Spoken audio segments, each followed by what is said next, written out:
중국의 석학이고 하버드 대학의 교수였던 이모당 교수의 책 속생활의 발견이라고 하는 책에서 그런 아주 재미있는 이야기를 그 책에서 소개하고 있습니다. 중국의 장자가 길을 가고 있는데 큰 나무에 걸려서 날개가 7척이나 되는 큰 새 한 마리가 앉아있는 것을 보게 되었어요. 구경하려고 가까이 가는데도 새는 꼼짝도 하지 않고 무엇에 계속 열중하고 있는 것이에요. 내가 저 새를 잡아야 되겠다 생각하고 장자는 활을 꺼내서 조종을 한 다음에 천천히 살금살금 가까이 갔습니다마는 그래도 새는 꼼짝도 하지 않고 그대로 있는 것이에요. 왜 그럴까 살펴보니까 큰 새는 바로 눈앞에 있는 버마 제비라고 하는 사마귀과에 속한 그런 새를 잡아먹으려고 거기를 쳐다보고 거기에만 몰두하고 있는 거예요. 그 순간에 자기 이익만을 생각하며 거기에 집착해서 다른 것을 보지 못하고 그것만을 잡아먹으려고 하는 짐승을 보았어요. 그 사이에 밤나무 숲 주인이 장자가 도둑인 줄로 착각해서 도둑이야! 그러고 큰 소리를 쳤어요. 도둑이라고 큰 소리 치는 바람에 새도 날아가고 버마제비도 날아가고 매미는 매미대로 날아가서 거기에 있었던 새나 짐승을 아무것도 잡지를 못했다는 것이에요. 이 말은 자기 욕심에 눈이 멀면 아무것도 보지 못하고 아무것도 잡지 못한 실패한 삶을 산다는 것을 말씀하고 있어요.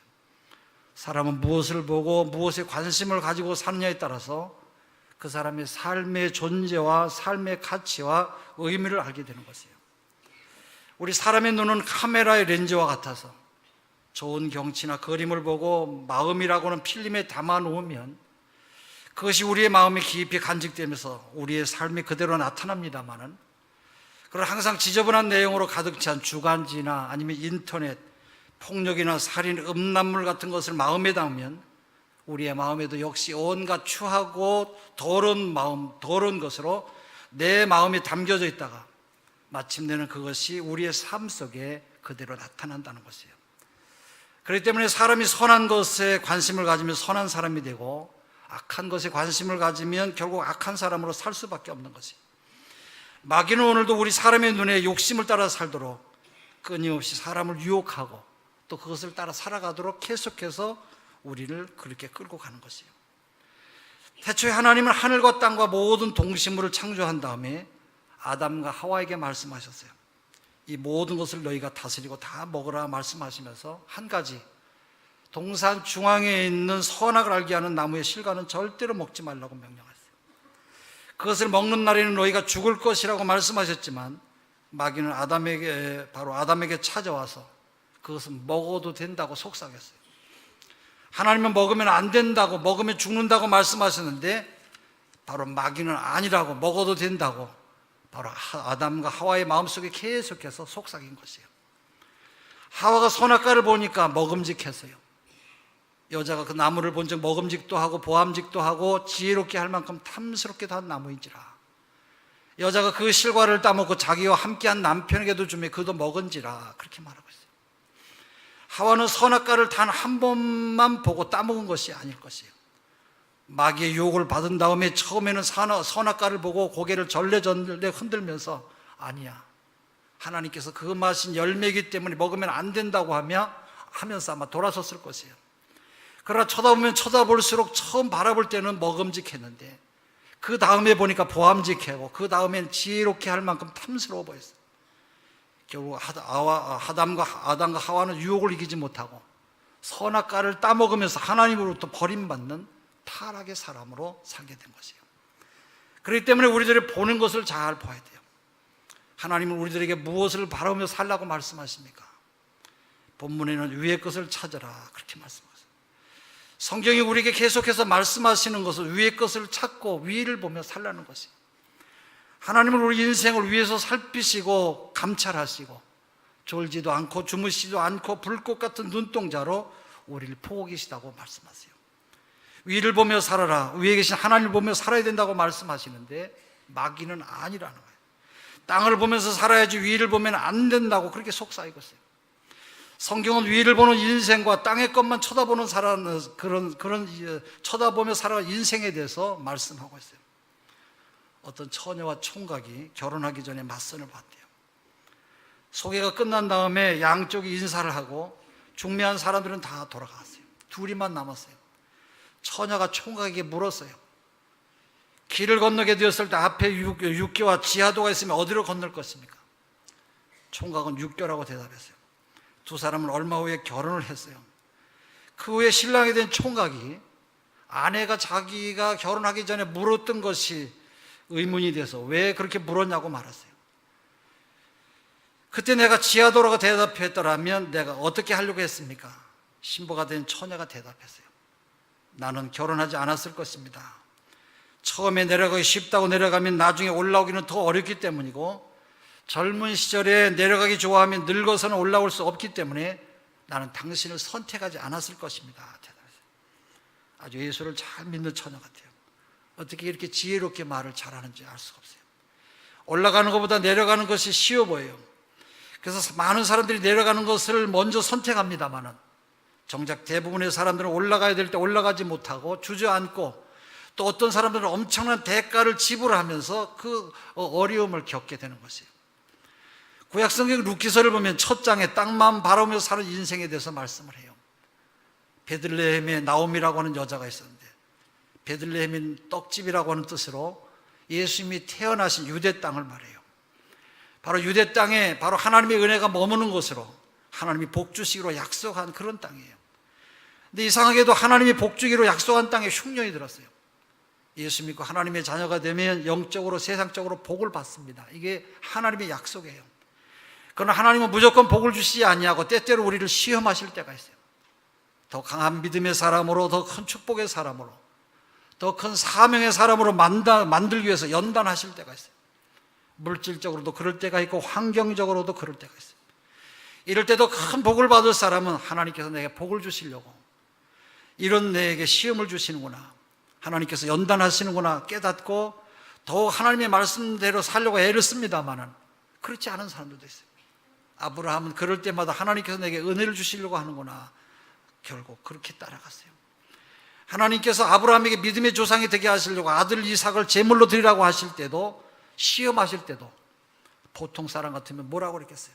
뭐 이딴 하나님이 있냐, 어떻게 하나님이 이 자식을 바치라고 하는 이 피 흘리는 그런 하나님이냐, 나는 더 이상 예수 안 믿겠다면서 내려가는 그런 길을 선택할 수 있었겠습니다만, 그러나 아브라함은 위를 바라며 나가는 하나님의 사람이었어요. 그는 하나님의 말씀에 순종해서 이삭을 모리아 산으로 데리고 가서 제물로 드려요. 매우 어렵고 힘든 일입니다만 어려운 결단을 하면서 순종한 아브라함의 중심을 보시고 하늘의 별과 같이 땅의 모래알과 같이 많은 복을 주시겠다고 약속대로 말씀하시고 또 그에게 엄청난 영광스러운 축복된 일들을 안겨주셨어요. 하나님의 시험에 통과한 아브라함은 그 아들 이삭도 살게 되었고 그 자신도 믿음의 조상이라고 하는 아주 영광스러운 칭호를 얻게 됐어요. 그러나 나옴이라고 하는 여자는 흉년이 되니까 이방 땅의 모압 땅으로 내려갔어요. 그것이 베들레헴의 흉년을 견디는 것보다 나을 것이라고 생각했고 그것이 더 현명하고 잘한 일이라고 생각한 것이에요. 여러분, 세상만 보며 가는 길은 쉽게 보이고 더 좋아 보여요. 예수님께서 넓은 길이 더 쉽게 보여서 사람들이 그 길을 더 많이 선택한다고 그렇게 말씀하고 있어요. 마태복음 7장 13절에 좁은 문으로 들어가라, 멸망으로 인도하는 문은 크고 그 길이 넓어 그리로 들어가는 자가 많고 생명으로 인도하는 문은 좁고 길이 협착하여 찾는 자가 적음이니라 말씀해요. 세상 사람들이 선택한 넓은 길은 불행의 길이요 멸망의 길이라고 주님은 경고하고 계세요. 나옴이라고 하는 여자는 쉽다고 생각해서 하나님께서 주신 은혜의 자리, 말씀의 자리, 축복의 자리를 다 버리고 내려갔어요. 그러나 쉽게 쉽다고 내려간 길을 다시 올라오는 것은 매우 어려웠어요. 여러분, 우리들도 마찬가지. 처음 결단이 중요해요. 처음 결단이 어려워 보여도 필경 그 길이 바로 생명의 길이고 축복의 길이라고 한다면 우리에게 닥친 시험과 연단과 고난이 있어 보여도 우리 약속의 하나님의 말씀 우리가 선택해야 될 것이에요. 하나님이 사랑하는 자녀는 어떻게 해서라도 다시 건져 올리기 때문에 위를 바라보며 나아가는 여러분 되시기를 바랍니다. 결국 더 쉬워 보여서 내려간 모압 땅에서 나오미는 남편과 두 아들을 다 잃어버리고 졸지에 그는 홀로 된 그런 여자가 되었어요. 이제 더 이상 모압 땅에 머무를 수가 없어서 그는 모든 것을 정리하고 베들레헴으로 올라가죠. 다윗 왕은 하나님이 가장 사랑하는 사람이었고 가장 마음에 들어하셨던 이스라엘 왕이었고 또 하나님의 사랑받는 사람이었어요. 그는 목동으로 출발했습니다마는 이스라엘의 왕이 되기까지 그에게는 수많은 연난과 고난이 많이 있었어요. 때로는 돌멩이 몇 개를 가지고 블레셋 장군 골리앗과 싸움도 해야만 했고, 또 믿었던 장인어른인 사울 왕에게 배신을 당해서 광야에서 방황하는 그런 방랑자가 되어서 적군에 가서 간질병자 행세까지 하는 그런 어려움을 겪게 됐어요. 그러나 다윗은 모든 연단과 시련을 이겨낸 다음에 그는 하나님을 바라보며 계속 올라가는 인생을 살았어요. 자기를 괴롭히고 죽이려고 하는 사울 왕을 피해 다니다가 바로 사울 왕을 죽일 수 있는 기회가 2번이나 있었음에도 그는 내려가는 인생, 쉬운 인생, 하나님의 사랑하는 그런 종을 내가 어떻게 할 수 없다고 하고 쉬운 인생을 선택하지 않았어요.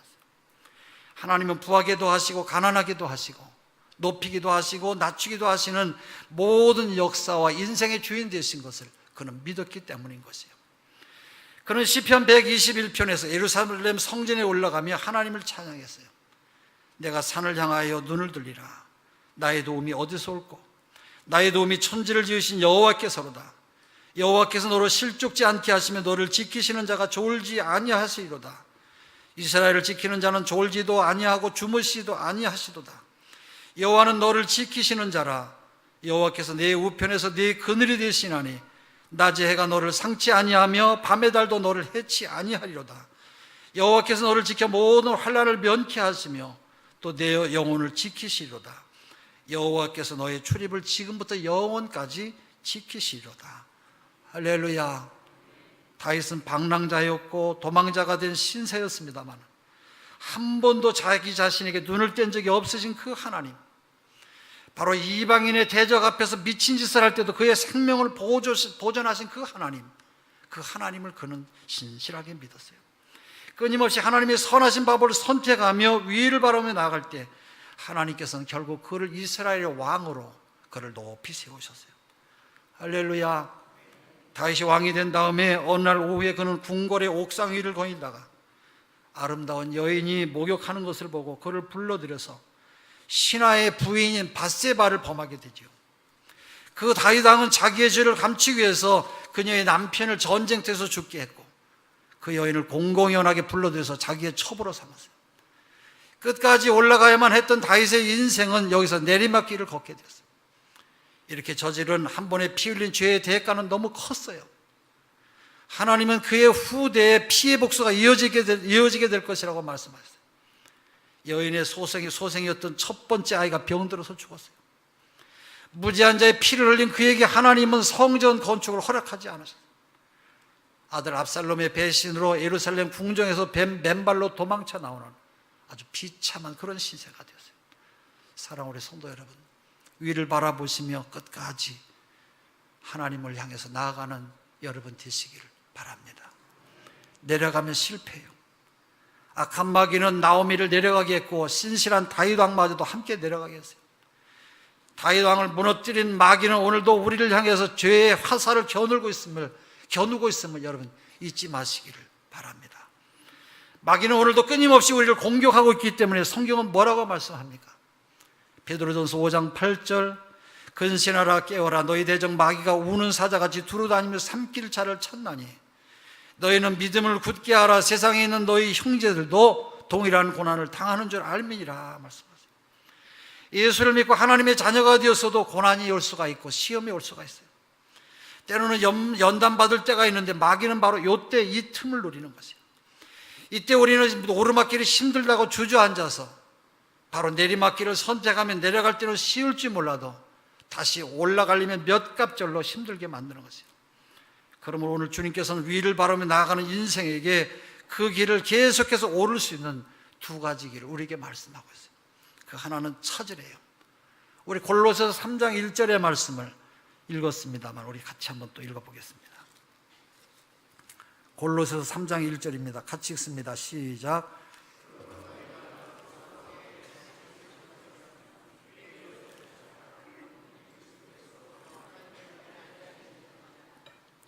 하나님은 위의 것을 찾으라 말씀해요. 위의 것을 찾고 구하고 두드리는 인생에게 계속 오를 수 있는 믿음과 용기와 능력을 부어주세요. 마태복음 7장 7절에 구하라 그러면 너에게 주실 것이요, 찾으라 그러면 찾을 것이요, 문을 두드리라 그러면 너에게 열릴 것이니 구하는 이마다 얻을 것이요, 찾는 이가 찾을 것이요, 두드리는 이게 열릴 것이니라. 하나님은 끊임없이 적극적으로 구하고 찾고 두드리는 사람에게 하늘문을 여시고 그에게 바로 복을 주신다고 말씀하고 있어요. 성경에 나오는 믿음의 사람들이나 역사상 위대한 믿음의 사람들이 하나님 앞에 모두 다 크게 쓰임받을 수 있었던 것은 그들은 끊임없이 하나님을 찾고 구하면서 계속 하나님 앞에 나아갔다는 점이에요. 우리 인생은 연약하기 때문에 어느 순간에 승리의 삶을 살고 있을지라도 그 길을 계속해서 힘차게 올라가기 위해서라도 그래도 주님께서는 구하라, 찾으라, 두드리라고 그렇게 말씀하고 계세요. 우리가 기도와 말씀을 통해서 하나님을 찾고 찾으면 하나님은 끊임없이 올라갈 수 있는 능력만 주시는 것이 아니라 계속 올라갈 수 있는 하나님의 선한 길을 우리들에게 보여주시는 것이에요. 시편 16편 11절, 여기 같이 여러분 화면에 나오는데 우리 한번 같이 읽어보겠습니다. 시작. 주께서 생명의 길로 내게 보이시리니 주의 앞에는 기쁨이 충만하고 주의 우편에는 영원한 즐거움이 있나이다. 시편 25편 12절 같이 읽습니다. 여호와를 경외하는 자 누구뇨? 그 택할 길을 저에게 가르치시리로다. 시편 32편 8절, 내가 너의 갈 길을 가르쳐 보이고 너를 주목하여 훈계하리로다. 시편 119편 105절, 주의 말씀은 내 발의 등이요 내 길의 빛이니이다. 잠언서 3장 6절, 너는 범사의 그를 인정하라 그리하면 내 길을 지도하시리라. 잠언서 5장 21절, 대저 사람의 길은 여호와의 눈앞에 있나니 그가 그 모든 길을 평탄케 하시느니라. 그러므로 언제나 얕고 쉬워 보이는 길을 선택하지 말고 위를 바라보며 나아가라고 말씀하고 계세요. 잠언서 8장 20절입니다. 또 같이 읽습니다. 나는 의로운 길로 행하며 공평한 길 가운데로 다니나니. 잠언서 10장 9절입니다. 바른 길로 행하는 자는 걸음이 평안하려니와 굽은 길로 행하는 자는 드러나느니라. 잠언서 12장 28절, 의로운 길에 생명이 있나니 그 길에는 사망이 없느니라. 여러분, 세상은 우리에게 뭐라고 말씀해요? 세상은 얕은 길, 아주 그런 얕은 인생을 살라고 그렇게 말해요. 세상이 그러기 때문에 너도 그래야 된다고 유혹을 합니다만은 그 길은 여러분 필경 내려가는 길이고 그 길은 폐역의 길인 것이에요. 또 2절에 뭐라고 말씀합니까? 우리 2절의 말씀을 같이 읽습니다. 3장 2절입니다. 시작. 네, 위의 것을 생각하고 땅의 것을 생각하지 말래요. 저는 이 말씀을 읽으면서 왜 하나님의 행동하라고 말씀하지 않고 땅의 것을 생각하지 말라고 하셨는데 왜 그랬어요? 하나님은 기억하라는 것이요. 시편 50편 22절입니다. 함께 읽습니다. 하나님을 잊어버린 너희여 이제 이를 생각하라. 그렇지 아니하면 내가 너희를 찢으리니 건질 자 없으리라. 시편 64편 9절입니다. 모든 사람이 두려워하여 하나님의 일을 선포하며 그 행하심을 깊이 생각하리로다. 이스라엘 민족이 출애굽을 해서 광야에서 끊임없는 연단과 고난을 겪었던 이유를 성경은 불순종 때문이라고 말씀하고 있어요. 또 그들이 하나님의 행하신 일을 기억하지 않고 하나님의 그 놀라운 일들을 잊어버렸기 때문이라고 그렇게 말씀하고 있어요. 하나님이 모세에게 말씀하시는 것은 바로 너희가 애굽 종되었을 때 하나님의 능력으로 건져주신 것을 기억하래요. 너희가 홍해바다를 건넌 것을 기억하라. 만나와 메추라기를 기억하라. 반석에서 물을 낸 것을 너희가 기억하라는 것이에요. 근데 이스라엘 백성들은 조금만 어려움이 와도 하나님이 행하신 기적과 은혜를 다 잊어버렸어요. 지금 당장 눈앞에 벌어지고 있는 고통스러운 상황만 생각하고 어려운 현실만을 보면서 그들은 모두가 다 불평하고 원망했어요. 이것은 왕정 시대도 계속되었어요. 하나님은 선지자들을 통해서 하나님이 행하신 일들을 기억하고 그 은혜를 잊지 말고 신실한 하나님을 믿으며 살라고 말씀하셨지만, 그러나 이스라엘 백성들은 신실한 하나님을 잊어버리고 그들과 함께 언제나 함께 하셨던 그 하나님을 잊어버리고 말았어요. 그리고 현실에 안주해서 세상 즐거움에 빠져서 그렇게 사는 것이 더 쉽다고 그들은 생각했어요. 그들의 그러한 생각이 바로 그들의 실패의 길을 걷게 만든 것이에요. 사랑하는 우리 성도 여러분, 어떤 사람이 성공적인 삶을 살아갈 수가 있습니까? 항상 하나님의 은혜를 기억하고 잊지 않는 사람을 하나님은 기뻐하세요. 부모님께서 내가 어렸을 때 사랑을 베풀며 여기까지 키워주신 것을 기억하며 효도하는 사람에게 부모님은 복을 나에게 주시듯이 오늘도 하나님의 은혜를 잊지 않냐고 살아가는 사람을 축복하는 것을 여러분 잊지 마시기를 바랍니다. 하나님이 어떤 분인지 기억하는 것만으로도 우리 인생은 항상 성공적이며 승리의 삶을 우리가 살아갈 수가 있어요. 하나님은 사랑의 하나님이시죠. 하나님의 사랑은 그 아들 예수 그리스도까지도 내어주셔서 우리를 구원하시고 인류를 구원하시고 여러분과 우리 모두를 구원하셨어요. 자기 아들이라도 아끼지 아니하고 우리 인생을 위해서 주신 그 하나님께서 그 사랑으로 어찌 우리를 품어주지 않으시겠습니까? 하나님은 전지전능한 유일하신 하나님이에요. 그분 앞에는 안 되는 것이 없고 부족한 것이 없어요. 시편 34편 10절 젊은 사자는 궁핍하여 줄일지라도 여호와를 찾는 자는 모든 좋은 것에 부족함이 없으리로다. 할렐루야. 그러나 세상을 따라가면 안 되는 것도 많고 불가능한 것이 참으로 많이 있어요. 여러분, 우리 힘으로 안 되는 것이 얼마나 많이 있습니까? 여러분의 자녀 내 마음대로 됩니까? 안 돼요. 그러나 하나님은 되게 하시는 하나님이세요. 유명한 방탕자였고 깡패였고 도둑놈이었고 바람둥이였던 어거스틴이라고 하는 유명한 사람이었어요. 어거스틴은 그가 아주 못된 짓을 많이 한 사람인데 어느 날 바뀌어가지고 사람이 180도로 바뀌어버렸어요. 이 사람이 바뀐 이유를 사람들은 한 사람의 사제가 신부님이 그를 바꿔놨다고 그렇게 말해요. 또 어떤 사람은 그의 어머니의 기도가 그를 바꿔놨다고도 말해요. 물론 그들의 기도와 그들의 헌신이 있었습니다마는 어거스틴의 마음을 바꾸고 그를 위대한 신학자로 사용하신 것은 바로 하나님이세요. 하나님이 그를 바꾸셨고 그를 위대한 사람으로 사용하셨어요. 불가능을 가능케 하신 분이 사람이 아니라 하나님이라고 하면 우리의 가정, 우리의 기업, 우리의 자녀, 우리의 직장 모든 것이 다 가능하게 하시는 분은 바로 하나님이 아니고 여러분 누가 어떤 분이 여러분 그런 일을 하시겠습니까? 항상 좋으신 그 하나님만을 기억하며 살아가시는 여러분 되시기를 바랍니다. 하나님에 대한 긍정적인 생각, 좋은 생각을 항상 가지고 살면 하나님은 우리에게 항상 좋은 최고의 것으로 응답하시는 좋으신 하나님이세요. 위의 것을 생각하라고 하는 말은 좋으신 하나님을 기억하고 그 하나님이 행하신 일들을 기억하라고 하는 그런 말씀이에요. 어떻게 하면 하나님께 영광을 돌리며 가치 있는 인생을 살까 생각하라는 것이에요. 만물은 다 하나님께서 그 목적대로 만드셨어요. 여러분의 인생에도 모두 다 소중한 삶의 의미와 목표가 있는 것이에요. 서울 압구정동에 소망교회를 세우시고 30년 동안 소망교회를 섬기다가 은퇴하신 곽선희 목사님은 세계적인 설교가이고 신학자이고 목회자로 아주 유명한 사람이에요. 그분은 우리나라뿐만 아니라 세계에 아주 큰 별과 같은 분이에요. 이명박 대통령도 거기를 다니셨고 또 유명한 정치인, 학자 등등 많은 사람들이 다니는 아주 큰 교회예요. 4만 명 정도 모이는 큰 교회인데 우리 한국교회 특히 우리 교단에 아주 훌륭한 선배 목사님 이런 분이 계시다고 하는 것이 우리들에게는 자랑이고 얼마나 큰 축복인지 몰라요. 이 곽선희 목사님은 이북의 고향이신데 어머니가 딸 셋을 낳고 여자의 생리가 31살에 끝나서 대를 이어갈 수 없는 그런 가문이 끊어졌대요. 이 집은 아마 굉장히 씨가 굉장히 어려운 그런 가정인 것 같아요. 할아버지가 3대째 외아들이었고 아버지가 4대째 외아들. 어머니가 생리가 끝나니까 아이를 낳을 수가 없게 되니까 곽 목사님 어머니가 매일같이 하루에 2번씩 집에서 10분 정도 걸리는 성전을 가서 하나님께 10년 동안 기도했는데 10년 동안 기도하던 애 41살에 생리가 다 시작이 되면서 아들을 낳았는데 그 아들이 곽선희 목사님이래요.